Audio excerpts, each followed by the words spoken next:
ਇੱਕ ਜੱਟਾਂ ਦਾ ਮੁੰਡਾ ਨਾ ਜੱਟਾਂ ਦਾ ਮੁੰਡਾ ਇੰਗਲੈਂਡ ਦੇ ਵਿੱਚੋਂ ਮੇਨ ਵਿਆਹ ਕੇ ਲੈ ਹਾਂਜੀ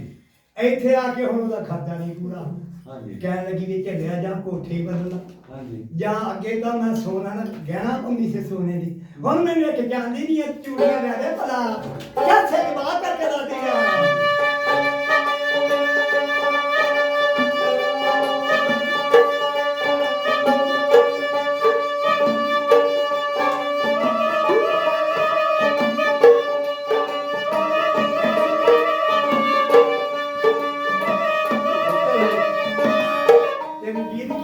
ਕੀ ਆਖਿਆ ਸੋਨੇ ਦੇ ਨਸੀਬ ਕਿੱਥੋਂ ਮੇਰੇ ਤੇ ਚਾਂਦੀ ਦੀਆਂ ਲਾਣੇ ਦੂਰੀਆਂ ਕਹਿਣੇ ਸੋਨੇ ਦੇ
ਤਾਰਿਆਂ ਨੇ